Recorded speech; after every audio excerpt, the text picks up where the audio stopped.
Kara, Good afternoon. akin na barya nyo. Okay na. Oh, eto barya. Bayad ko yan, ha?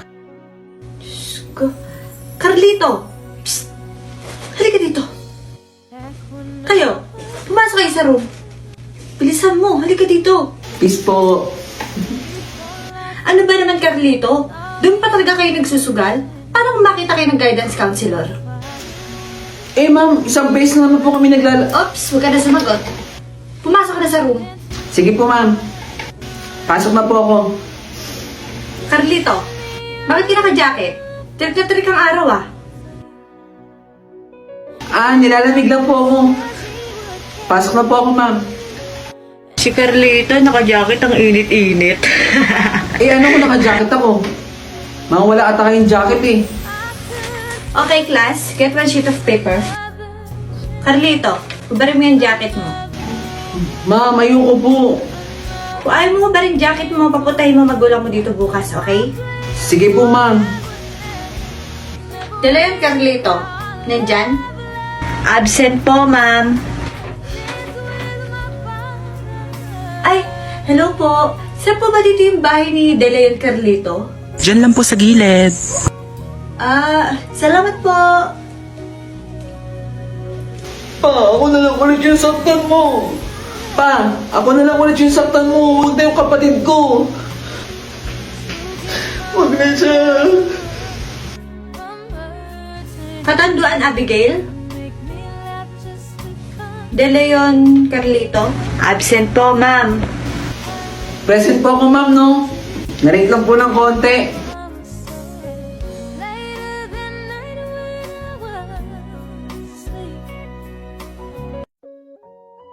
Tita, magpapaalam po sana ako. Saan ka na naman pupunta? Tatapusin lang po namin yung project po ng kaklase ko po. Tumigil ka. Pumirimi ka dito sa bahay. Pero tita, Pag sinabi ko pumirimi ka, pumirimi ka. Okay? sige po.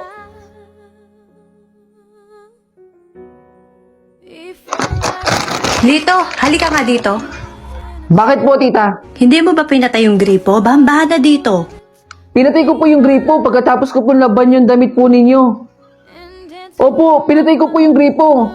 Halika nga dito. Aray Nagsisinungaling ko po, ka tita. pa. Tama na po. Masakit po. Aray ko, tita. Tita, kulang pa po ito. May kailangan po kasi akong bayaran sa contribution po namin. Aba, wala na akong pera. Pwede na yan. Pero kasi tita, kailangan po talaga eh. Wala na akong ibibigay sa'yo. Pagka uwi mo, maglinis ka ng bahay, ha? Sige po. Nakita niyo ba yung kwintas ko dito? Hindi ko po alam, tita. Baka po yung mga anak ninyo, alam po nila. Hindi nga rin nila alam eh. Wala po dito, tita. Wala po kayo makikita rito. Patingin nga ako ng bag mo. Ano to? Bakit nasa damitan mo yung kwintas ko? Hindi ko po alam, tita, kung paano po napunta dyan yung kwintas. Hindi ko po talaga alam, tita. Alam ko po, nakikitira lang po ako dito, pero hindi po ako magnanakaw. Hindi ko po alam kung paano po napunta dyan yung kwintas. Pinapakain ka na nga dito, ninanakawan mo pa kami. Saan ka pupunta? Lalayas ka na? Sige. Tingnan natin kung kakayanin mo.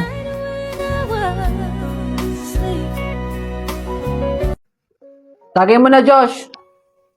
Hindi ako umiinom. Ha? Parang yan lang. Hindi ka naman malalasing dyan. Okay na ako sa tubig. Hina mo naman. Porke ba hindi umiinom ng alak, mahina na agad? Di ba pwedeng hindi ko lang trip yung alak? Bakit ba ayaw mo uminom? Hindi ka naman malalasing dyan eh. Tubig lang yan.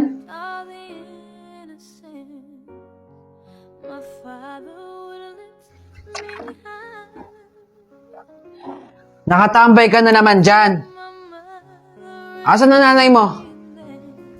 Nasa kwarto po si mama.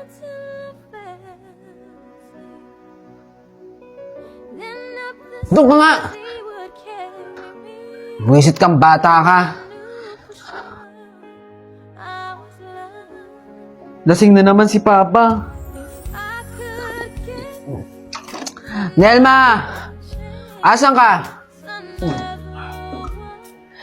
Ipagluto mo ako ng nilagang baka. Ha? Hating gabi na. Sarado na ang palengke. Basta! Lutuan mo ako. Huwag mo pa initin ulo ko, ha? Saan niya ako haharap ng mga ipangluluto ko dyan? Di ka ba nakakaintindi? Sarado na nga ang palengke. Sumasagot ka pa? Ha? Aray! Tama na, Jose. Hindi ko na kaya yung ginagawa mo. Huwag mo pa initin ulo ko. Pa, tama na po. Huwag mo nang saktan si Mama. Matulog ka na. Manahimik ka diyang bata ka. Wala kang alam. Tama na, Jose. Maawa ka sa akin. Anak,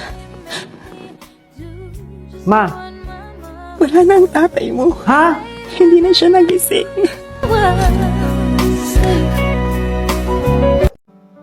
Siyang panalangin ko.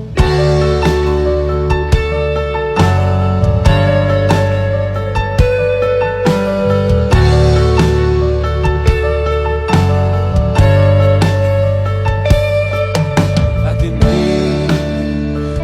mapaliwanag ang nangyari sa akin. Saksi ang lahat ng tala sa'yo panalangin.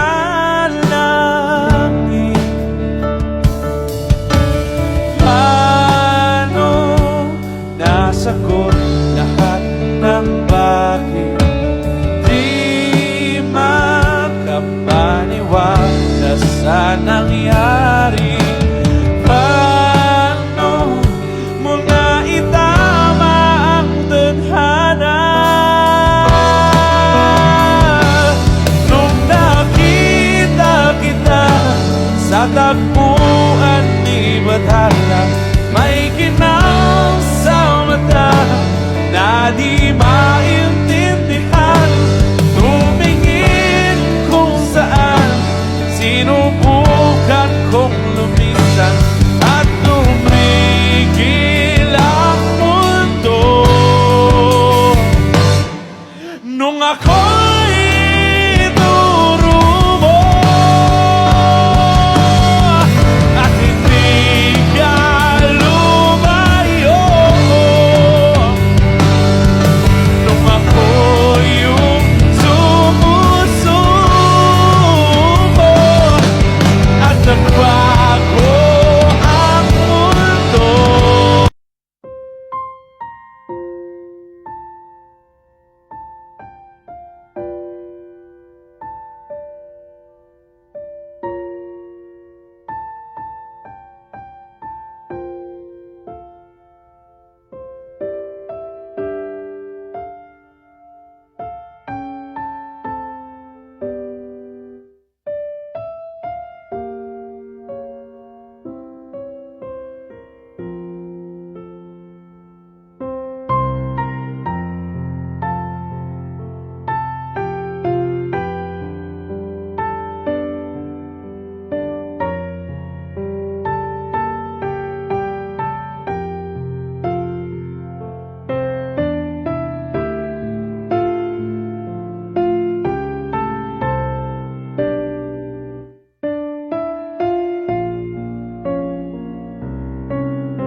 Hoy, bata! Huwag mong tamaan yung mga halaman ko dyan! Nay, easy po. Hindi ko po ginagalaw yung halaman ninyo. Yung basurahan lang po ninyo. Teka lang. Hindi ka dinadalaw ng mga anak mo, no? Oo. Hindi ako dinadalaw ng mga anak ko. Paano mo nalaman yon? Kitang-kita sa mukha mo, Nay. Paano ka dadalawin ng mga anak mo? Ubod ka ng kasungitan. May suggestion ako sa'yo, Nay. Bakit kaya hindi mo sila papuntahin dito? Kahit anong gawin ko, hindi yun pupunta. Hindi naman siguro. Baka busy lang sila. Mahal ka naman ng mga anak mo. Ano nangyari kay Mama? Ma! Oh, ang mga anak ko nandito na pala. Ano to, Ma? Ma, alam niyo naman po nasa konti si Althea, yung anak ko. Hindi niyo ba na-miss yung pagkain? Ang dami ko pong trabaho. Kailangan ko pong tapusin yun. Sinabi po ninyong may emergency, kaya po iniwanan ko yung mag-ina ko doon. Ano po ba kailangan ninyo? Pera? Oh, eto po. Oh. O, Nay, mababaon na lang ako niyan, tapos dadali ko sa contest, ha? Alis na po ako. Sabi ko sa iyo, hindi ako mahal ng mga anak ko. Saglit, hahabulin ko sila. Hoy, anong gagawin mo? Saan ka pupunta? Ma! Ma! Oh, bakit kayo bumalik? Sorry po. Pero bakit hindi niyo po agad sinabi sa amin? Dapat noon pa lang sinabi mo na sa amin yung kalagayan mo. Sana po naagapan natin.